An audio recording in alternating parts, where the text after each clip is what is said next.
Mornings in the Lab with Keith and friends. We are talking about accountability partners.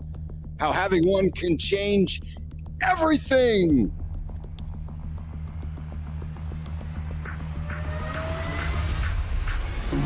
Good morning. Good morning, everybody. Welcome to Mornings in the Lab, where we keep it real. We keep it raw.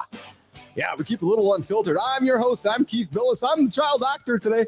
Not kidding aside, we got a child actor joining us today. Today's show is all about the power of accountability. We're breaking down accountability, how it can push you further, faster. Fuck mental weakness. The disgusting stuff is just the icing on the cake. The cake is all the good shit. That's the pearls of wisdom. We all have goals, but how many times have we set these goals, Marty, only to let them slip? Having an accountability partner makes you 65% more likely to hit your goals. And if you want to get closer to 90%, state your goal publicly. My job is to teach you the habits to do on your own without me. So when you're going in the fridge, you should hear John Anderson's voice or see Marty's voice telling you to put down the cookie dough. You need to grab the vegetables and the protein. That's my job. All right. So I can't hold your hand the whole way, but you got to develop those habits on your own and be your own accountability partner. Turns out all you have to do is find 3 weirdos on the internet to have a show with, and that works. If you wake up with a purpose, there's one thing I've gotten to know about John and Marty and even yourself, Lynn, is that you guys wake up with a purpose and then you work backwards from that. I'm telling you, if you're starting your day with us, if this video doesn't give you a purpose to get going today, if this video doesn't make you think about accountability, then Marty, somebody has to go find a pulse and or go find another channel. Purpose to me is simply being useful.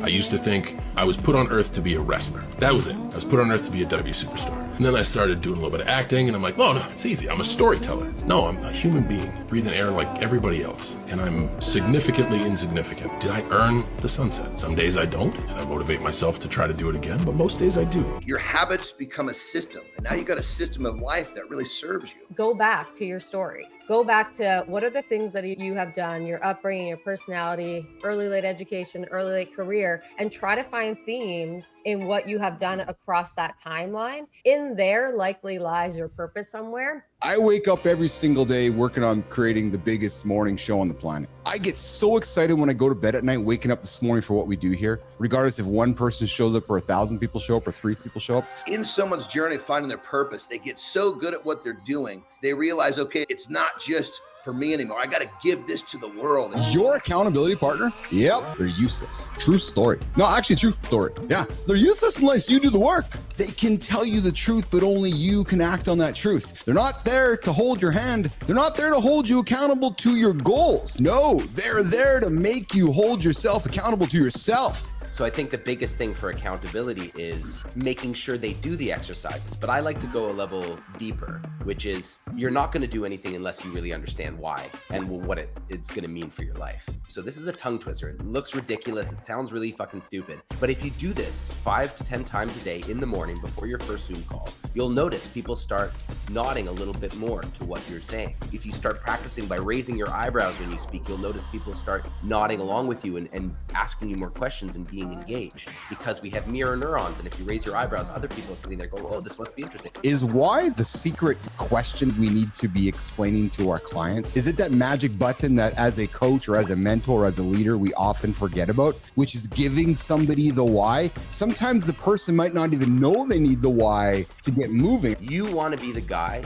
who's good without even trying, but think how great you could be if you did try. If I want to be good at something, there's no shame in really putting the work in. In fact, that's where all the praise should go, not to natural talent. That's like saying just because you can walk, you can play soccer. The advice is always so surface level. And you find that everywhere. You find that people think, shit, I can go into the vitamin shop and buy a can of protein, I can get in shape. No. Yeah. It's just because you can do one of 1,000 tasks that needs to be done just right doesn't mean you got anything. Some people think they don't need a coach or they don't need an accountability partner. What do you say to that person? Are you so black and white? Are you saying good luck, you're not going to succeed? Or are you saying good luck and try, call me later? When you have an accountability partner, there's a 65% chance likely you're going to achieve your goal. It was just like, I'm just sick of feeling shitty Yeah. during the week. So and this is an easy thing to remove to have more energy, more mental clarity, get better workouts at the gym, all that stuff. You got to learn how to hold yourself accountable. You can't just expect someone to hold your hand all the time. Some of the most difficult mornings I ever have is when I don't feel inspired in my journey. Having someone hold you accountable keeps you on track and keeps you focused. It's about showing up even when you don't feel like it. Most people will train the body. The elite also train the mind. Show up for yourself. As Lauren said, if you can't show up for yourself, who the hell are you showing up for? I love the accountability talk. And one of the things that I first look at when I'm working with someone is what's their narrative? What are they telling themselves? Really, what you're going to do depends on your own self-narrative. Once you get that figured out, then you can move to the next steps. Love that. Placebo, baby, placebo.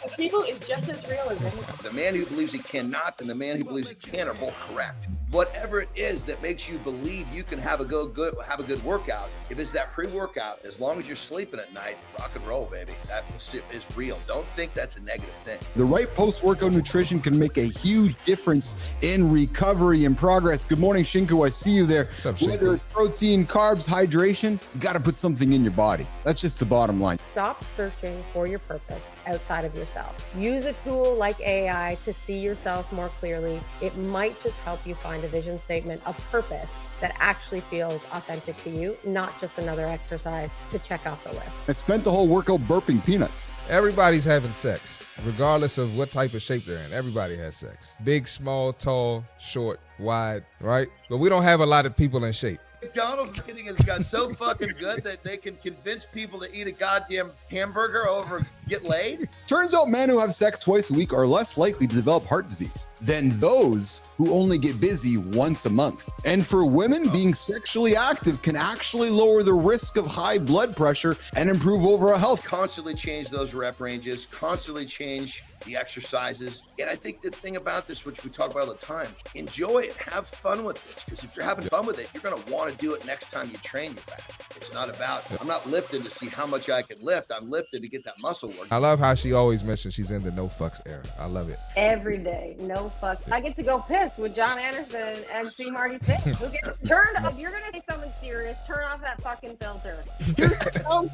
I just love Marty because he comes to the show and pulls his pants down. There's something very liberating about pulling your pants down. It's liberating to pull your pants down. I never know what the fuck you guys are going to say next. Being a business athlete is competing. And when we say compete, I don't just mean against others. It's about competing against your own mirror, your own self, holding yourself accountable, pushing your own limits every single day. I am my fiercest competitor. I am always competing against myself, typically in my own brain. And I'm competing against the voices that are there. Competition can be a way of tracking progress and momentum. So it's not for everyone. I love competition. I'm fucking competitive when me and my kids are playing basketball and they're 5 and 2. And I'm like, no, you ain't scoring on me. My alarm goes off at 4 a.m. or 3:59. I look at it and I'm like, okay, if I don't get up, somebody else is. Competition equals accountability. Accountability equals competition. That's how I see it.